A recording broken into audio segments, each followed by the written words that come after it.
मकर संक्रांति का पर्व है। ये कोई मकर संक्रांति ऐसी नहीं पड़ गई, किसी देवता का घर जला था तब जाकर दूसरे घर में प्रवेश किया था, तब मकर संक्रांति हुई थी। एक बहू ने अपने ससुर का आदर नहीं करा था तो पिता ने बेटे के घर में आग लगा दी थी, केवल क्रोध में। तब जाकर ये मकर संक्रांति पड़ी थी। कोई ऐसे ही पड़ गई मकर संक्रांति?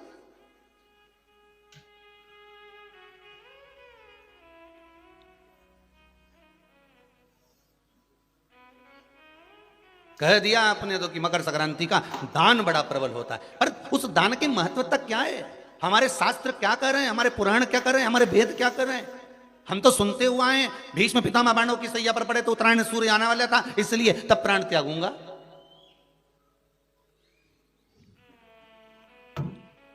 मकर राशि में सूर्य प्रवेश करेगा तब मैं आनंद पाऊंगा, तब मैं दान करूंगा, पुण्य। तो आखिर दान की महत्वता इतनी प्रबल कैसे हो गई? वो तिल की महत्वता इतनी प्रबल कैसे हो गई? वो गुड़ की महत्वता इतनी प्रबल कैसे हो गई? कहीं हमारे यहाँ एक भी मैसेज में ये नहीं लिखा हुआ आया होगा कि शक्कर तिल्ली का दान करो, गुड़ तिल्ली का दान करो।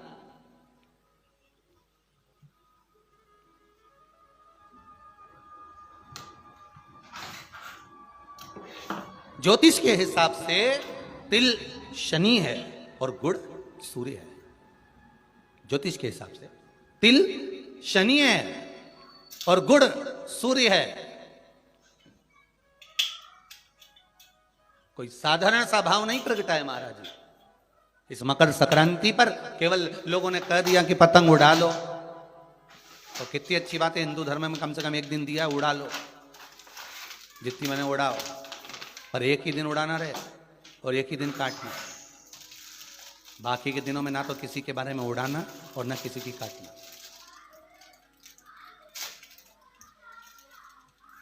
मकर संक्रांति का पर्व देखना है तो पुराना उठाकर देखिएगा कि हमारे यहां मकर संक्रांति का भाव क्या व्यक्त करता था, क्या कहता था। ना तो किसी के बारे में उड़ाओ और ना काटो। किसी की बहन बेटी जा रही है उसकी उड़ा दी, कोई का लड़का है तो उसकी उड़ा दी, कोई की सास है तो उसकी, कोई का ससुरा है तो उसकी, कोई गुरु है तो उसकी, कोई ब्राह्मण है तो उसकी, कोई बड़े से बड़ा मठाधीश पिठाधीश संत महात्मा जोगी सन्यासी तपस्वी जिसको तुम जानते तक नहीं, किसी की बहू बेटी को तुम पहचानते तक नहीं, किसी व्यक्ति को तुम पहचानते तक नहीं, एक बार नहीं मिले, बस एक व्यक्ति ने उड़ाई तो इन्हें भी ढील दे के उड़ाई। अब वो एक ने उड़ाई तो तुमने भी उड़ा दिया। अरे हमारे तो हिंदू धर्म में एक दिन दिया है मकर संक्रांति का दिन कि खूब छत पर जा उड़ा ले जितनी उड़ाना है, पर किसी की गलत शब्द से मत उड़ाना, किसी के लिए आड़ा टेढ़ा मत बोलना, किसी के लिए ऐसा मत बोल जाना क्योंकि तुम उसको पहचानते ही नहीं हो। बस उसने उड़ाई तुम उसके साथ मिल गए, दे ढील, सर्किल तो तुम ही पकड़े थे, उड़ाए जा उड़ाए जा उड़ाए जा। उन्हें उसकी बेटी के लिए कुछ कहा, 4 लोगों ने मिलकर और कह दिया, 5 लोगों ने मिलकर और कह दिया। किसी के बहू के लिए कहा, एक ने कहा, दूसरे ने फिर कह दिया, 4 ने मिलकर फिर कह दिया। किसी के बेटे के लिए कहा, किसी गुरु के लिए कहा, किसी ब्राह्मण के लिए कहा, किसी संत के लिए कहा, किसी साधु के लिए कहा। किसी ने एक संत पर उंगली उठाई, सबने उड़ाना चालू कर दिया। किसी ने एक गुरुजन पे उंगली उठाई, सबने उड़ाकर चालू कर दिया। हम उड़ा रहे, ना तो जानते, ना पहचानते, ना देखा, ना भाला, ना कभी उससे मिले, ना जाने, बस उसने उड़ाई थी और तुमने जरखिल से ढील देकर उड़ाना चालू कर दिया।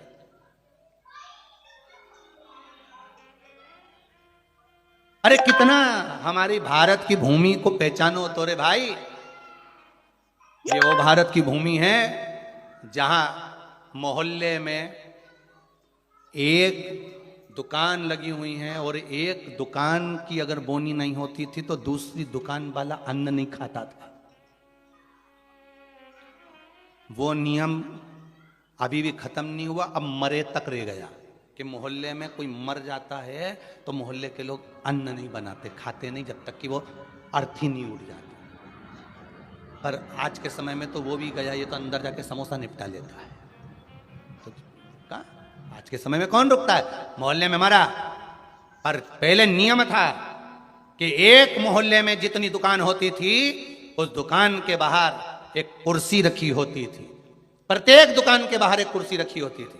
ग्राहक आता था, कुर्सी पर बैठता था, कुर्सी पर बैठता, सामान खरीदता, सामान खरीदा, खरीदा जिसकी दुकान से कुर्सी, उस दुकान को जब बाहर रखी थी वो कुर्सी फिर अंदर रख लेता था।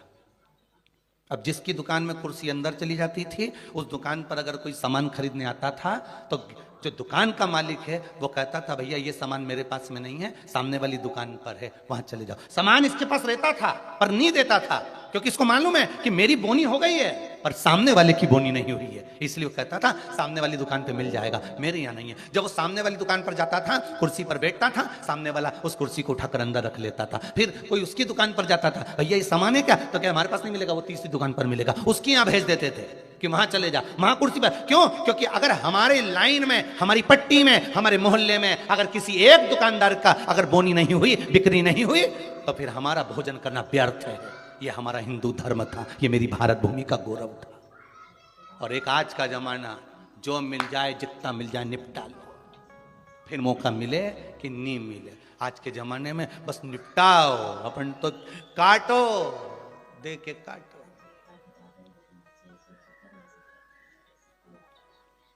अरे भगवान से भी कहना, पतंग उड़े आकाश माने, डोर थारा हाथ मां,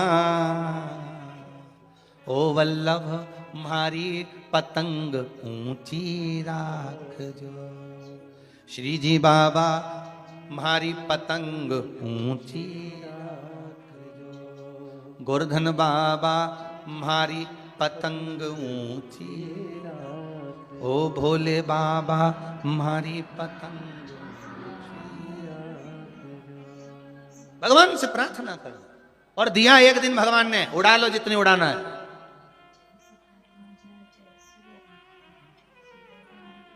उड़ा लो।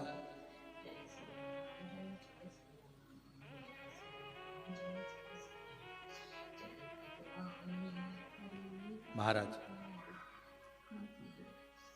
ज्योतिष में तिल को शनि और गुड़ को जम के बोलो जरा सूर्य कहा गया। कितनी भी विषम परिस्थिति आ जाए, कितनी भी विषम,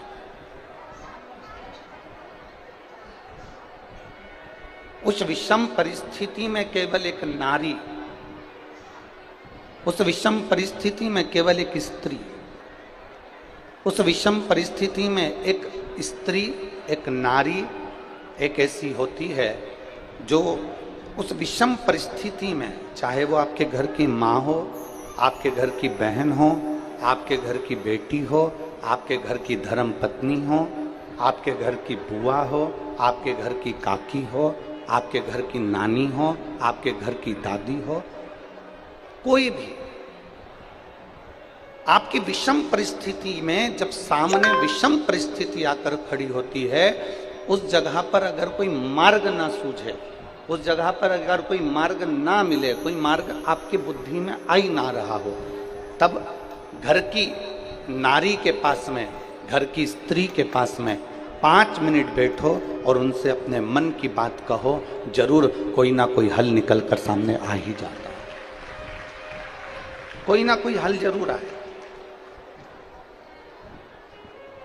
कोई ना कोई हल आपके सम्मुख में निकल कर आएगा। और एक और बात अपने स्मरण में लीजिएगा, अगर आप घर की स्त्री को अपनी कोई बात नहीं बता सकते, घर की नारी को अपने हृदय की बात नहीं बता सकते, और विषम परिस्थिति में फंसे हुए, बहुत विषम परिस्थिति, तो अशोक सुंदरी का जो स्थान होता है, देखिए थोड़ा ध्यान दीजिएगा, आप लोग एलईडी पर भी ध्यान देना और आस्था चैनल पर भी ध्यान देना। तो किस स्थान पर हम अपनी विषम परिस्थिति में अगर उसे स्पर्श कर लें, विषम परिस्थिति में अगर कोई तकलीफ की घड़ी चल रही है, तो हमारा मात्र स्पर्श और थोड़ी देर वहां स्पर्श कर कर अपने मन की बात को कह देने पर भी हमारी समस्या, हमारा दुख समाप्त होता है। जैसे ये शिवलिंग है, ये जलाधारी है, और सामने अशोक सुंदरी का स्थान। अब ये सामने जैसे अशोक सुंदरी का जो स्थान होता है, उस अशोक सुंदर वाली स्थान पर अपने हाथ, सीधे हाथ की 3 उंगलियां मात्र 3 उंगलियां आप अगर स्पर्श करें और पंचाक्षर मंत्र नमः शिवाय, षडाक्षर मंत्र ओम नमः शिवाय या श्री शिवाय नमस्तुभ्यम का मात्र स्मरण करते रहे और कुछ देर उस स्पर्श करी हुई उंगली को थोड़ी देर रखने के बाद अपने हृदय से लगा के अपने मन की बात कहकर, भले आपने जल चढ़ाया नहीं चढ़ाया और अपने घर को लौट कर आ जाएं, वो विषम परिस्थिति टल ही जाती है, उसका समय का दुख तकलीफ नष्ट हो ही जाती है।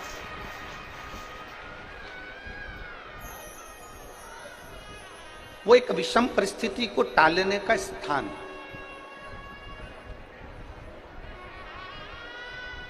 कहते हैं कि जब हम अशोक सुंदरी वाले स्थान पर जब हम हाथ का स्पर्श करते हैं, अशोक सुंदरी वाले स्थान पर जब हम हाथ का स्पर्श करते हैं और स्पर्श कर कर जब हम अपने मन की बात कहते हैं, तो वो बात महादेव तक, माता पार्वती के माध्यम से, अशोक सुंदरी के माध्यम से पहुंच जाती है और भोलेनाथ हमारे मन की दशा को जानकर आशीर्वाद दे ही देते हैं। वो विषम परिस्थिति और शंभु शरने पड़ी मांगू घड़ी रे दुख का दया करी ने दर्शन। एक विषम परिस्थिति के समय पर भगवान शंकर को याद करना, एक विषम परिस्थिति के समय पर अशोक सुंदरी की जगह का स्पर्श करना, एक विषम परिस्थिति के समय पर बेलपत्र के वृक्ष की मिट्टी का स्पर्श करना, या विषम परिस्थिति में घर की स्त्री, घर की नारी, घर की बहन, घर की बेटी, घर की दादी, घर की नानी, घर की माँ, उसके पास में 5 मिनट बैठकर अपने मन में हो रही क्षुब्धता को, अपने मन में आ रही विषमता को प्रकट कर। विषम हमने एक बात पहले कही, आप लोगों के स्मरण में होगा, किस किसने सुना है? जिसने सुना होगा वो बताएंगे। हमने पहले कथा में कहा था कि नारी का आधा शरीर देवादिदेव महादेव का होता है। सुना था कि नहीं सुना था? बोलो, जम के तो बोलो। सुना था ना सबने? स्त्री का, नारी का आधा जो स्वरूप है, स्त्री का आधा जो भाग है, स्त्री का आधा जो स्वरूप है, वो पुरुष का अर्थात देवादिदेव महादेव का भाग। कई जगह पर कई लोग प्रवचन में कह देते हैं कि अपनी घर की पत्नी को कुछ मत बताओ। कई लोग कह देते हैं कि अपने घर की स्त्री को कुछ मत बताओ। कई लोग कह देते हैं अपने प्रवचन में, आपने भी प्रवचनों में सुना होगा कि घर की नारी को कुछ मत बताओ, घर की स्त्री को कुछ मत बताओ, कुछ मत बोलो, घर की स्त्री को घर आपके मन की दशा बताओ मत। कई लोग प्रवचन में ऐसा कहते हैं, पर शिव महापुराण कभी नहीं कहती। शिव महापुराण कहती है कि जब आपके मन की दशा में कुछ गड़बड़ी चल रही है, आपके हृदय को कहीं ठेस पहुंच रही है, आपकी चित्त वृत्ति को आराम नहीं मिल रहा, आपको बेचैनी हो रही है, आपके हृदय को शांति नहीं है, आपके हृदय को सुकून नहीं है, तो घर में जो स्त्री है, घर में जो नारी है, उसको बैठकर अपने मन की दशा जरूर बताओ, क्योंकि वो स्त्री नहीं, उसमें महादेव का आधा अंश विराजमान है। तुम्हारे हृदय की बात को वो जाने।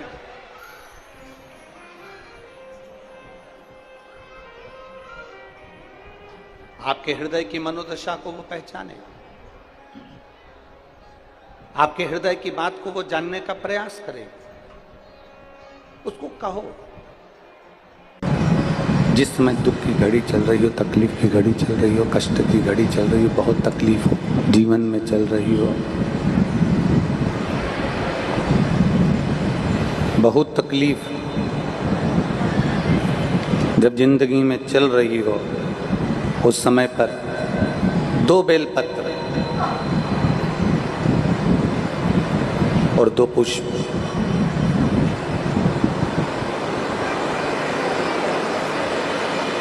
दो बेलपत्र और 2 पुष्प। एक पुष्प लाल लेना है, एक पुष्प लाल लेना है और एक पुष्प श्वेत लेना है।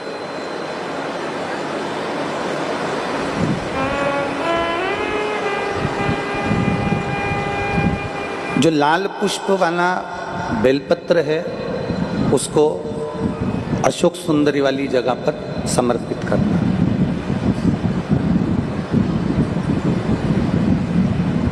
और श्वेत पुष्प वाला जो बेलपत्र है, सफेद पुष्प वाला जो बेलपत्र है, उसको भगवान शंकर का जो शिवलिंग है, भगवान शिव का जो शिवलिंग है उस पर समर्पित करना।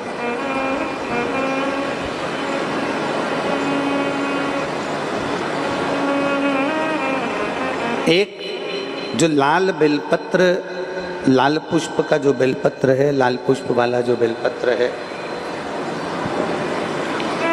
लाल पुष्प का जो बेलपत्र है वो बेलपत्र अशोक सुंदरी वाली जगह पर, और श्वेत पुष्प का जो बेलपत्र है वो सफेद पुष्प वाला बेलपत्र भगवान शंकर के शिवलिंग पर समर्पित कर।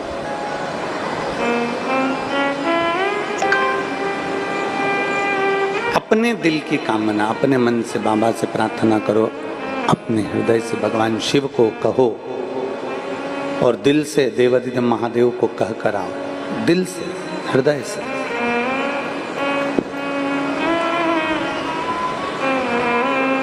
जब दिल से बाबा देवाधिदेव महादेव से कहोगे, हृदय से भगवान शंकर से प्रार्थना करोगे तो देवाधिदेव महादेव सुनेंगे जरूर। शिव महापुराण की कथा कहती है कि विषम परिस्थिति में, तकलीफ की घड़ी में, विषम परिस्थिति में, तकलीफ की घड़ी में, कष्ट की घड़ी में, विषम परिस्थिति में प्रयास करो कि हम शंकर और पार्वती, शिव और पार्वती को पुकारें।